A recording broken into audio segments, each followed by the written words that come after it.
Welcome to the EOB podcast, where we talk about the weekend box office and the new openings this week. I'm Ben No, and joining me is Sen Duong. So Sen, welcome back. Thanks. Okay, so this is a Tuesday, March 20th. So we didn't get to do the podcast on a Monday, but hey, we're back on Tuesday. Just a day late, but still good. Yeah. All right, so last weekend we have about 4 wide releases, I believe, and one is kind of wideish, 7 days in Taipei, which is in about roughly over 800 theaters. Yeah, and they are the aforementioned 7 days in Taipei, Love, Simon, I Can Only Imagine, and Tomb Raider. So what were our numbers for those films? Oh, we'll get to that when we get to it. All right. How about we jump right in? How about you bring us in?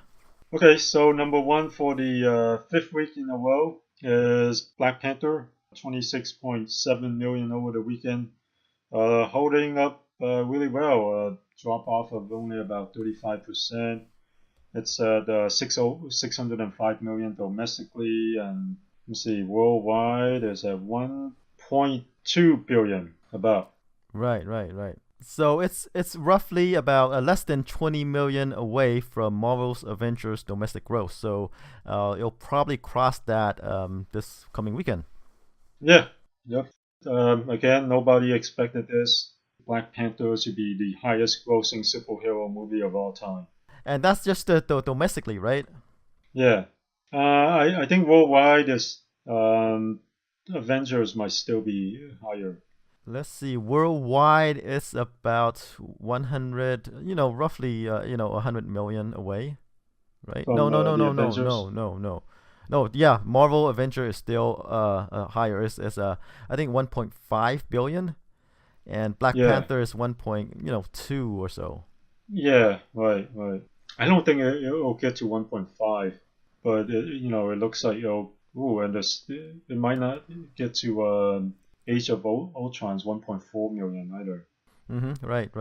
But it's expected that Black Panther here, would probably gross higher because we have a large segment of African American demographics here, and as we've seen from the news stories, it's like even celebrities, NBA stars treating like hundreds of kids to go to the showings. That pumps up the box office, and and who knows what groups organize these viewing parties, right? Yeah, but still, 605 million means everyone's watching it. Right, but you can expect... not just African Americans. Everyone's watching it. Asians, white people, the Latino crowd. Everyone's watching it. When it's at 600 million, everyone's watching it. Yeah, but I'm just saying it's like a certain demographic, especially I believe the African American demographic. Turn out higher. The turnout is higher in that demographic. Probably, yeah, definitely. Yeah, and still holding on really well. Sub 40s hold from weekend to weekend for the drop off. Like I say, it's kind of like Wonder Woman, except that it opened higher. Yeah, so like we said previously, it's, at this current pace, it would eventually beat the Avengers domestically. Next week, hey.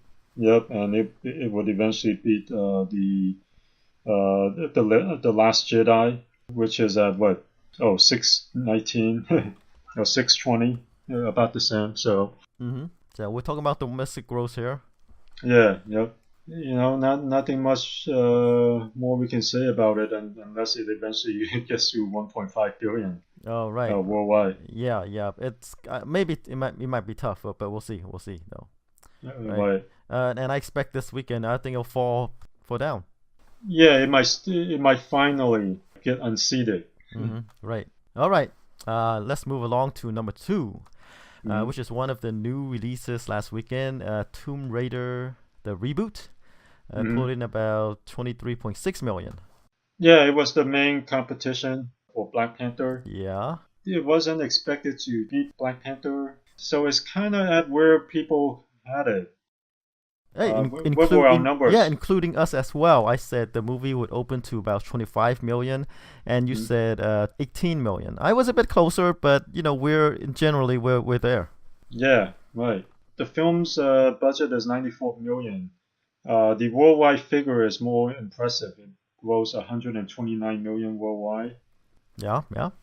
So eventually, this movie will break even though domestically it's not nearly as impressive as the first Angelina Jolie one, which did what, like 47 million Right.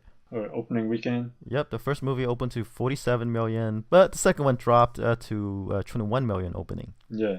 Well, we said it, right? We said it in the last podcast that, I said actually, Alicia Vikander is no Angelina Jolie, and you watch the movie, besides the Tomb Raider name, it seems like a generic, action adventure movie, and like I said, Vikander lacks that wattage. to pull people in, and the I guess the opening kind of reflects that. Yeah. And remember, Tomb Raider is like has a huge following. The video game has a huge following. They recently rebooted the game, to make it more gritty, grounded, and I guess this movie kind of follows along that way as well. Right. But in terms of video games, this is I think even on Rotten Tomatoes, even at 50%, it's the best reviewed video game in history. Adaptation. So we know how, in terms of quality, how these adaptations go, and this. So Tomb Raider is kind of, despite everything's relative, Sure. So the reviews are kind of mixed. The reviews for Alicia Vikander are great. She gets praised for her role, but the story is kind of generic. It's the source material. It's the story that came with this, so there's nothing much they can do about that. Well, sure. Well, I guess they can. Yeah, they can completely rewrite it, and it's kind of like those Twilight movies. I mean, the books weren't well regarded, but they have a huge following, and no matter what kind of writer, what kind of Oscar-winning writer or director they do at it, the reviews will still poor. Yeah, well, when like the video game company is involved with the filmmaking process, right? They kind of want to keep the story kind of in line with the video game, and sometimes the screenwriters are kind of handcuffed that way, restricted in what they can do. Or the video game company will say, hey, that digresses too far from what the character is. And we see the result of Tomb Raider. Remember, there's still hope for this thing. We used to laugh about comic book movie adaptations, and now they're like the biggest thing going right now, right? Black Panther, a recent example. And they just need to step away and let the people do their work. Yeah, I'm not. You're right. It could be that way. It could be like comic books. Mm-hmm. But comic books are a little bit different. Comic books are more story driven, whereas video games aren't story driven. It's more gameplay driven. So it is pretty different. And before Tomb Raider, Superman was well regarded, Batman was well regarded, but video games have there hasn't been an adaptation that's been like, whoa, they did a great job on this. Yeah, but I just don't think they haven't got the people involved. Like I say, usually the video game company wants to control the direction of where these things go. Yeah, sometimes, but there's the other fear too that if you stray too far away, you might miss that. Just like the Twilight movies. So like, these books weren't well regarded to begin with, but there's a reason why they're so beloved by their target audience, and if you stray too far, you might miss that target audience. Then you might end up with a film that appeals to no one. Yeah, so it might be one of those things where they might have to just use it as an inspiration, whereas instead of just following the story, because these games don't have good stories to begin with. Yeah, but they have the scaffold, because they're not right? they're not narratively driven. They're more like gameplay driven, whereas comic books are narratively driven. Even though they're kind of short form and it's Well, mostly what I'm dialogue saying, format. is like Yeah, video games and movies take inspiration from each other. Like a lot of the video games take, like cop their story narrative from the movies. You know, yeah, like Tomb Raider with Indiana Jones and what Mortal Kombat from all the other martial arts movies, for example. So right. those things, and what else? There's a video game like The Last Starfighter or something like that. Yeah. I think some So we're video not games. sure. They Yeah. might have to. Who was the director for this? Uh. Uh, Ooh. Let me see. Does it matter? it matters. I mean, like the way the Lord of the Rings and the comic book movies. Okay. Is, All right. All right. Get this. Get this. It's a guy called Roar Untag. War Unta. Uh, War Unta. He's a Norwegian director. Oh, he's an indie director. So they did try to throw in an indie director, kind of like the comic book, taking a page from the comic book movies. Well, Where they do. is he an indie director or is he a B movie director? That's from the look of the titles. The way. It seems like they're kind of B-ish. Well, the way was a well-reviewed disaster movie. I haven't seen the other one, so they did try to take a page from the comic book movies and put in an indie director to try to inject some freshness into the genre. All right, all right. Would you say that the franchise is rejuvenated? I mean, it has a huge overseas opening, right? It's huge Yeah, overseas, but domestically, a lot uh, of that is because of Daniel Wu from China, though. yeah, we said that he was a China play though. Yeah, And he was in Warcraft, which did yeah, really well there. yeah. So Yeah, so I'm not sure unless it continues at this current pace in overseas.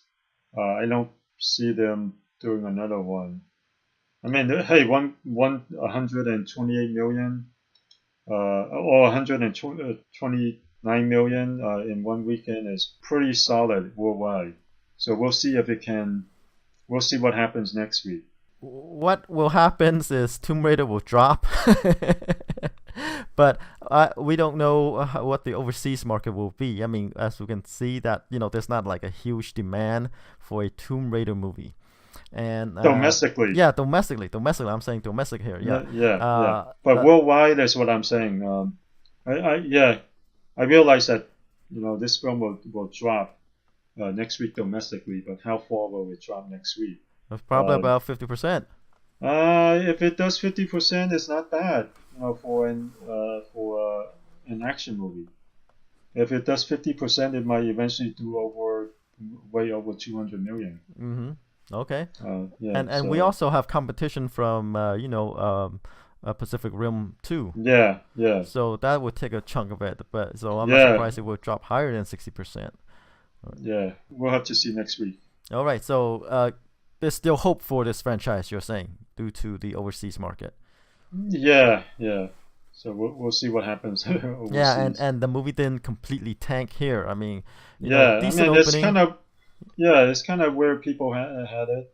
but I wouldn't say this movie will bring in more fans. No. So if they make it two, I don't know what will happen. The budget's already like near 100 million, Yeah, I mean it all depends on overseas. Just kind of like Pacific Rim. right? It kind of did okay domestically, but it was the overseas market that allowed them to make a sequel. Yeah, unless they give Daniel Wu a bigger role in Tomb Raider 2. Yeah. That's the ticket. All right, so we will see what happens with this franchise moving forward. Mm-hmm. Mm-hmm. Okay, how about we move on to number 3, which is I think it's the surprise movie of the new releases. I Can Only Imagine. It pulled in 17.1 million over the weekend. It's the movie that talks about this life of the lead singer for Mercy Me, I believe. It's a Christian band. Oh, okay. Yeah. What number did we have on it? We have let's see. We have we're not high on this movie. We both said about 3 million. Yeah, that's Yeah, pretty far off. well. Then again, we said that these are Christian movies and or Yeah. faith-based films, and we don't know which movie the faithful will come out to support, Yeah, yeah, right? and this is one of those that they did come out and support. Yeah, I mean, yeah, the per screen average is the highest of all the films in the top 10, over 10,000. yeah. And since this is based on like a band, Uh, I suspect it might be more popular than it is because they have the fans, right? yeah, it The could be. music fans would turn out for the life story of one of their favorite band members, right? Mm, This is mm, not like these band people acting, mm, playing a different role. This is them about the band, so different there. right. But like I said, but then again, we don't know about these type of movies, like Yep. uh, So you the know. faith-based genre, Hmm. strong. Yes, there's a market for this, but we just don't know which one the demographic will support, and this is one Yeah. they support. I can only Yep. imagine. What were the reviews like? Let's see. Okay, we're using the real time research here. Oh, there's a internal error at Rotten Tomatoes. Okay, you know what? Surprisingly, the reviews were not bad. Well, a lot of these faith-based films, the reviews tend to be not that good, but I can only imagine score 67% on Rotten Tomatoes. It's one of those films that actually stood out in terms of quality for critics. Maybe that's one reason why it's doing way better than expected. Yeah, and the budget's only 7 million. Yeah. Hey. All right. At number four is Wrinkle in Time, pulled in 16.3 million over the weekend. The drop off is 50%, and so far after 2 weeks, it has already grossed 61 million. It's kind of okay, not great. I'm not sure how big this will be overseas. But what's the budget? Was it 100 million? I heard it's over 100, probably 150 Okay. or so. So it's high, Yeah, so it's gonna need to do really well overseas. and it doesn't look like it's not open that wide overseas yet, but it's not Yeah, promising. yeah. So if it's at 150 million, it might lose a lot of money. But if it's around 100 million, it'll still lose money. Well, there's always home videos.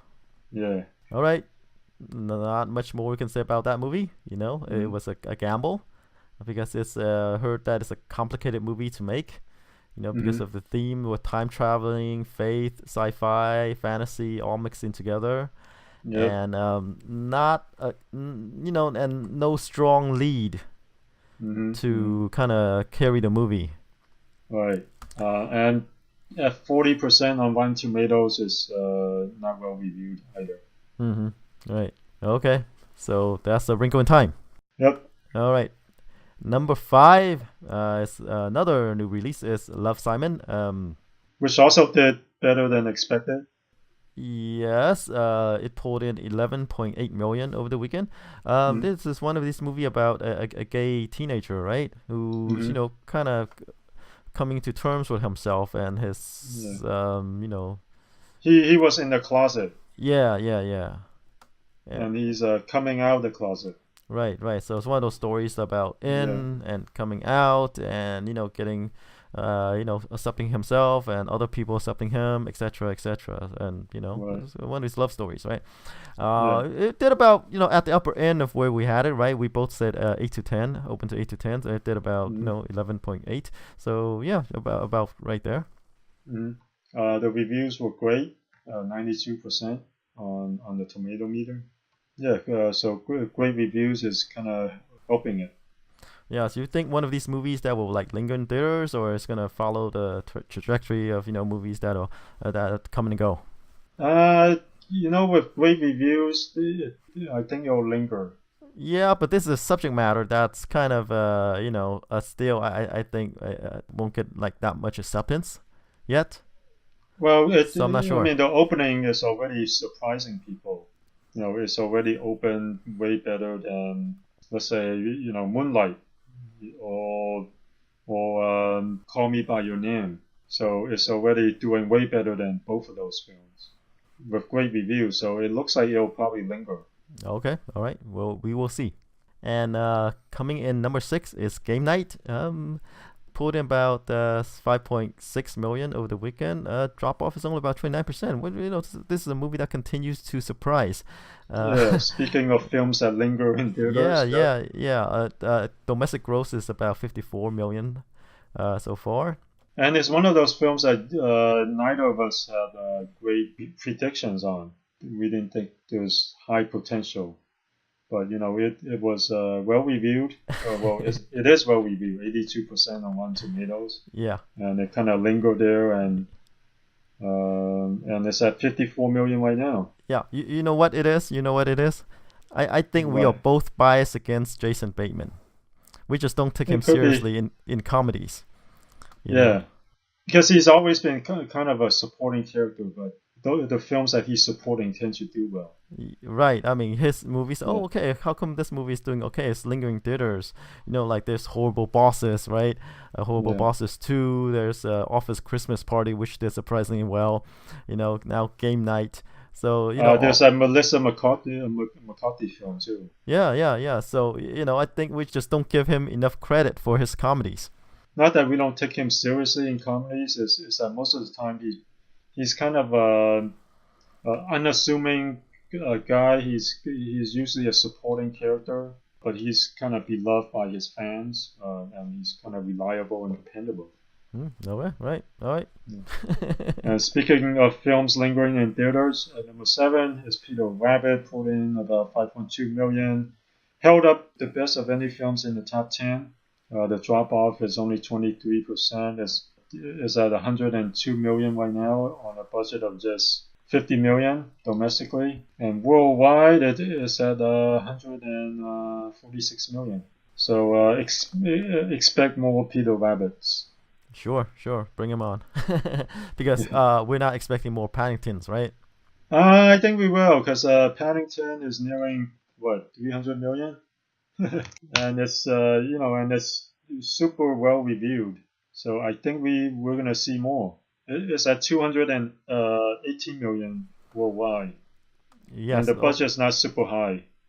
Yes. Overseas is at pulling 177 million. So yeah, but Yeah, domestically it's just not there. yeah, and with great reviews, I think we'll definitely see another one. Okay. All right. All right. Yeah. And number 8 is the horror movie, I guess, Strangers Pray at Night. Mm. It pulled in 4.7 million in the second weekend. Domestic gross is about 18.5 million. Not much more. Uh, One of these movies that kind of took the name from a previous movie. I think this is kind of like take place in the same universe, right? mm, 10 years later, there's another movie called Strangers Pray at Night. right. And it did about, I think, Where We Had It, right? Yeah, one of those films that's gonna come and go. Mm-hmm. Right.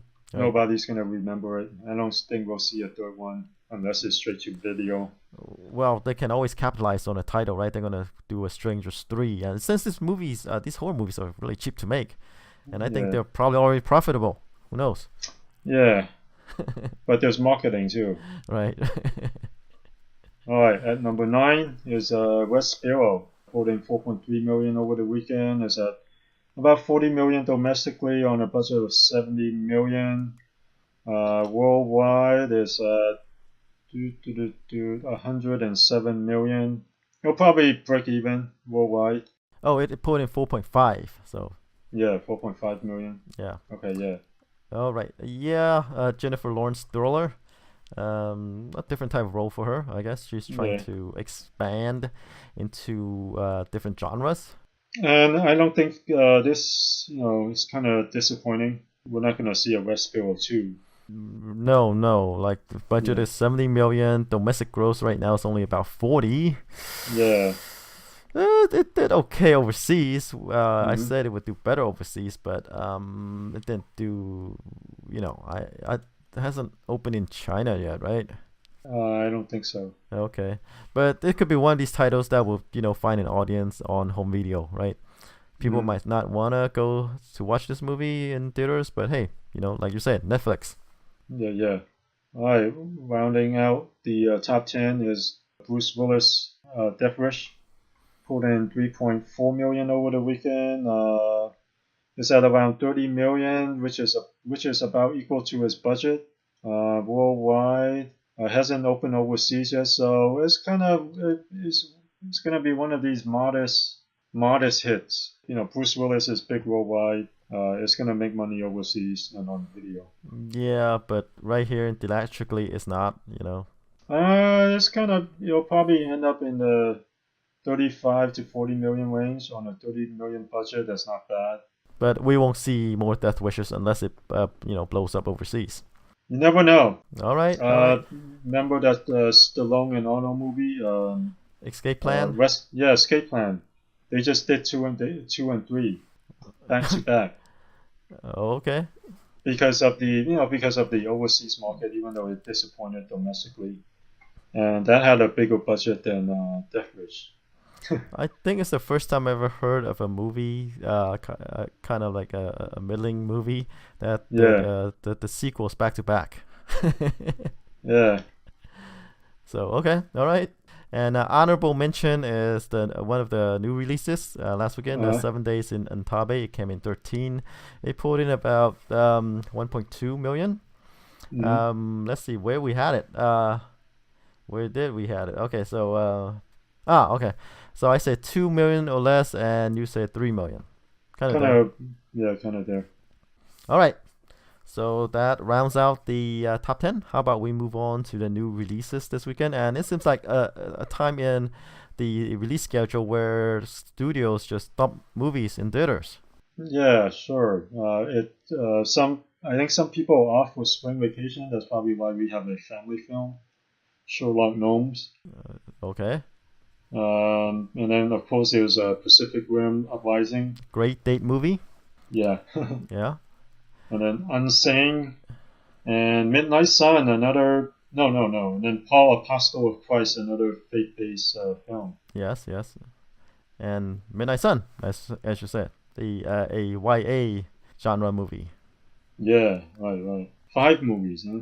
Yeah, we have 5. Oh, let's get to it. Let's go with Let's start with Paul Apostle of Christ. Okay, sure. Didn't Jim Caviezel play Jesus Christ in Mel Gibson's Passion of Christ? Passion of Christ. He did, but he's also a mainstay in these faith-based movies, so you'll find him in other movies. All right. So what do you think of this? Because they already have, I can only imagine. Will they support another one? Well, see, they're kind of like different. One is about the band. The musical band. This one is actually a Bible story. Yeah. So will they support both of them back to back? We'll see, right? This one is by the same people who did like Risen, right, and War Room. Mm-hmm. So those movies did well. Yeah. Right. I think they will support both movies. It could be like different demographic as well, right? I mean, I think Mercy Me. I can only imagine has a wider appeal than Paul, Apostle of Christ. Okay, just based on I can only imagine, I'll give Paul, Apostle of Christ 8 million. 8 million? Okay, so I am gonna go with the previous 2 openings of Risen and War Room. I say gonna do 11 million. Okay. Because it has a name, like Jim. What's his last name? Caviezel, I think. Caviezel, okay, James Caviezel, and production value. Jim Caviezel, I think. Yeah, okay. Production looks decent, right? Yeah. Better than movies of his ilk. There's real money involved, and it's released by Sony. Is behind it. Mm-hmm. It's an offshoot. An arm of Sony. Mm-hmm. So there's money behind this. So I'll go with the other 2 openings, 11 million. Okay. And we're near Easter, so like I say, Christian films or faith-based films are coming out. Oh yeah, that's true. So. That's true. All right. Should we do Midnight Sun? Okay, yeah, Midnight Sun. It's a teen romance movie starring Bella Thorne and Patrick Schwarzenegger. I think he's the son of Arnold, right? Oh, he's Arnold's son? Oh, okay. Patrick Schwarzenegger, I think. Oh, okay. I believe so. So teen romance movie, as like other movies of this kind, like the Bella Wait, Thorne. wasn't there another one, a similar one to this, where Uh, the girl has some kind of illness? of course, of course, of course. So Uh, this one, Bella Thorne plays a teenager who is afflicted. Well, she's like really sensitive to sunlight, yeah, and I think there's another one that who has a black teenager. yeah, Like yeah, yeah, kind of yeah, has the same thing about she couldn't go out. yeah. But this one she can't go out at night during the sun. When there's sun. The other one is she just couldn't go out at all. Ah, right, Right. right, okay. So Bella Thorne plays Kay Price. Has a life-threatening sensitivity to sunlight, and she has this crush on a On her neighbor. neighbor, Yeah, yeah, that's played by Patrick Schwarzenegger. yeah, and she kept her secret from him. Yeah, and they met. Yeah, During the time when she was out at night. yeah. I don't know. Teen romance, spring break might be big, but Well, here's the thing though. It looks good. It feels mm, authentic. I think mm, charming lead characters. sure. 5 million 5 million. Okay. seems kind of generic. I'm gonna give it a slight bump. I think it's gonna open to 8 million. All right. All right. How about we go to Unsane? Yeah, Steven Soderbergh. Yeah. About a woman who may or may not be paranoid delusional. Yeah. The reviews are decent, 75% on Rotten Tomatoes.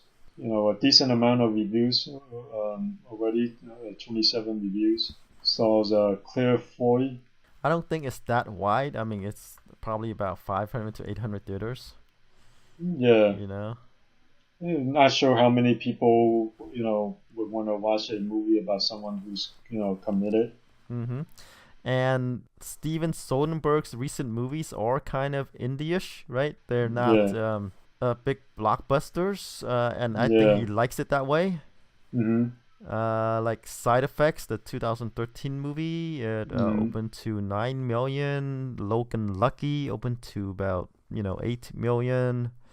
Even Haywire opened to 8 million, like, with the exception of Magic Mike, which Mm-hmm. is about open to about 40 million. I'll go with 3. 3. Okay, so yeah, I, I'll say 3 to 5. I mean, yeah. because I think Soderbergh's, like I say, he likes his movie small. Yeah. He wants to slowly build up his movies, like open in limited locations, and then slowly build on from there. He Mm-hmm. doesn't like his movies to be blockbusters. Mm-hmm. I mean, even though he likes to make a lot of movies, right, money on his movies, but he doesn't like it to have that trajectory. He wants his movies to linger in theaters. And I don't know about this movie. Yeah, that's why I'm giving it 3 to 4. Right. It looks good, but it's not one of these movies that I think has a wide appeal. Yeah, You know. I want to watch it, but I'm not sure if the mainstream audience would want to watch it. Yeah, I have little to zero interest in watching this Mm, movie about because a movie about a woman who's like paranoid, and when I watch the trailer I don't feel that connection, you know like I don't care about the main character. all right. It didn't give enough for me to care about her, and I want to see if she's really being stalked, right? There's no Mm, stake for me involved, right? She could be crazy. right. She could be crazy, right? But we don't know. All right. All right. Okay. How about Sherlock Gnomes? What's the first one? Romeo and Juliet? Yep, Romeo and Juliet, and this is the sequel. It's still Romeo and Juliet, except this one has Sherlock Gnome in it. Yeah. So, Okay, so, so wow, so I didn't realize that Romeo and Juliet did. I knew it was a hit, but I didn't realize it did 100 million in the U.S. yeah, that's why we're seeing a sequel. So basically, Romeo and Juliet moved to, and the family of gnomes moved to a new location, right? Uh, And I think one of them got kidnapped or whatever, and they enlist the help of Sherlock Gnomes to help find whatever. yeah, I'm wondering why they waited so long. It's been 7 years, and the first film made almost 200 million worldwide. You would think that they would get on with it, right? Sure. would push it quickly because the first film wasn't. The budget wasn't super high. I didn't realize it's distributed by Disney. The first one. Yeah, well, yeah, and this movie has a lot of big names for the voices, like Johnny Depp, James McAvoy, Emily Blunt, Maggie Smith, Michael Caine, Chiwetel Ejiofor, even Mary J. Blige.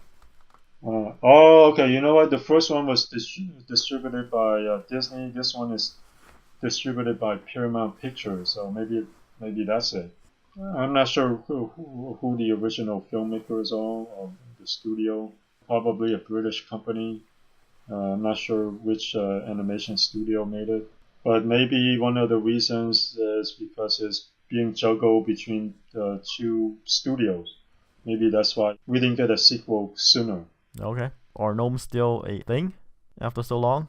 Yeah, the first one opened to 25 million and was leggy enough to do 100 million. But that's 7 years ago. Do people still care?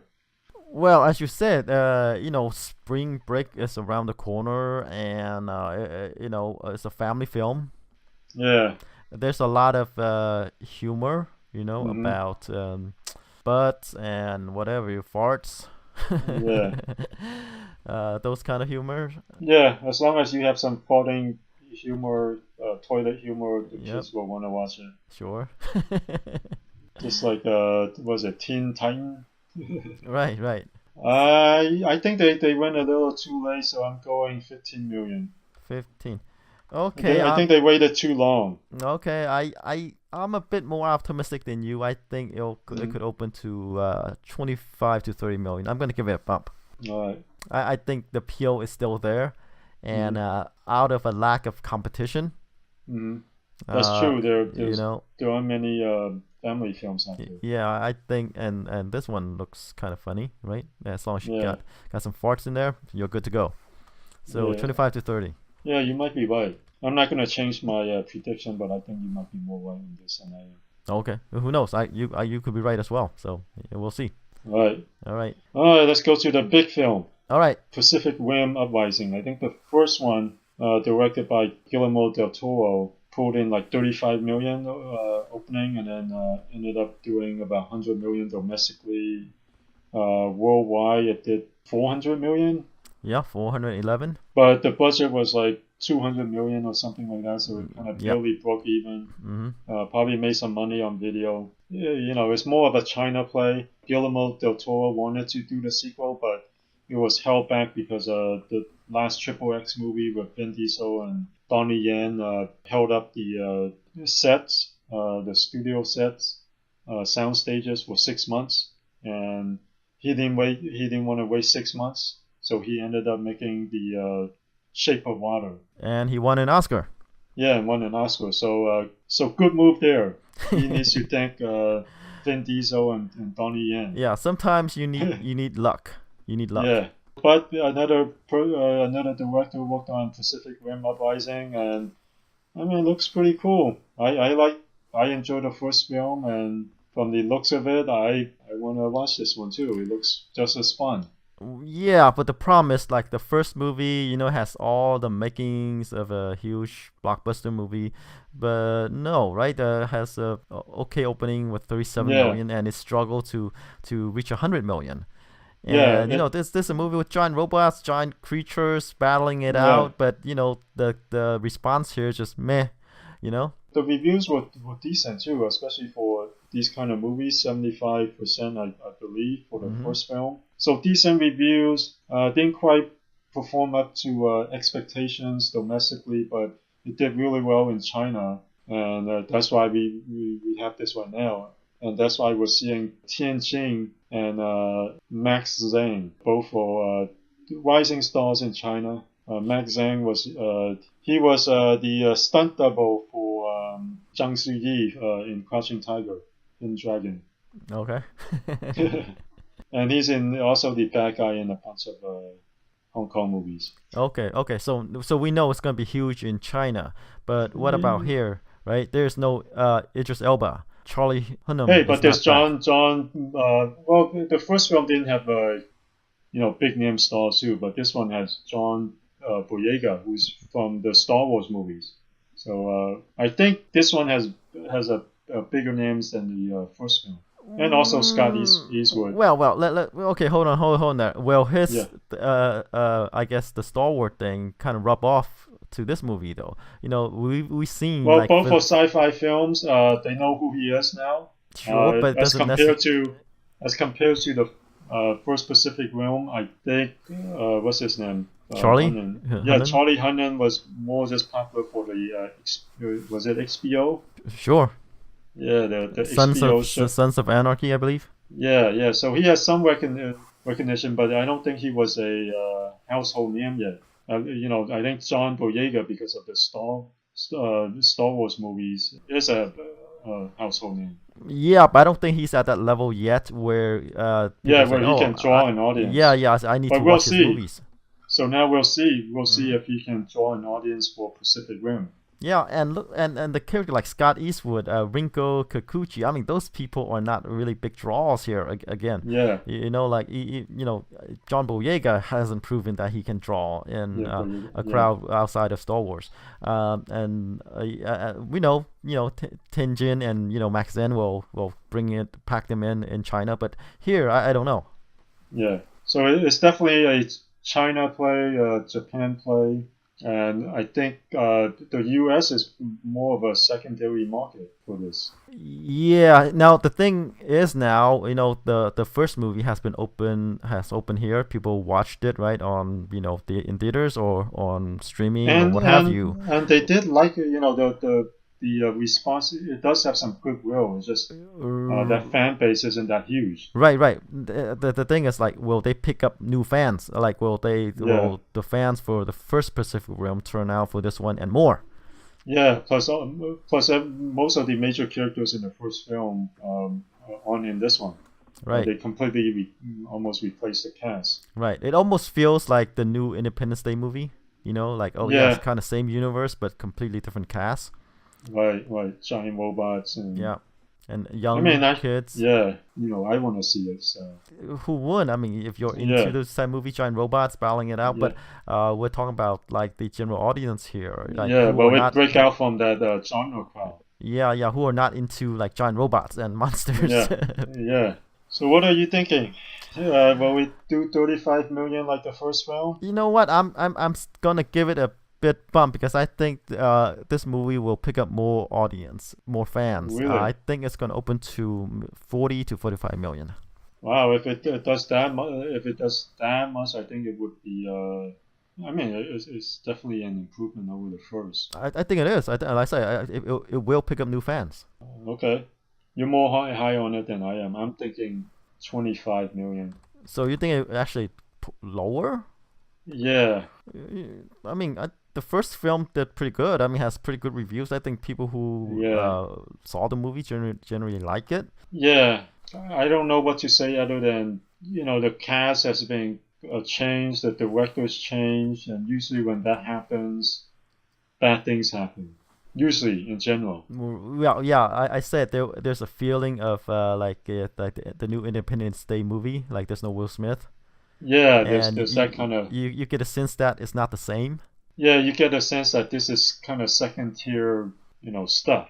Because the original cast is in here, the original director is in here, so you get a feeling that this is more, second tier product. Even though the trailer looks for a fan who like the first film, even though I'm pretty excited about it, I'm not sure if the general audience is as excited to see another one as I am. Okay, all right, that's fair. Yeah. So I'm going 25. Yeah, you could be right, but I'm gonna be a bit more optimistic in this week's film. I think looking down on the list, it seems like my estimations are a bit higher than yours. Yeah. Including Pacific Rim. So I'm gonna give Giant Robots another go. I'm gonna say I think people prepped for this movie by the previous one, but then again, as you know, like even the Godzilla movies, right? They're not that popular here. Yeah. I don't know. I mean, they're big, but they're not super big. Right, and they've seen better special effects with the superhero movies, the Marvel stuff, Yeah. right? Right. But this one has giant robots. Like I said, I'm gonna give giant robots another go. All right. So we'll see. We'll see if giant robots can perform. Okay, all right. Tune in next week.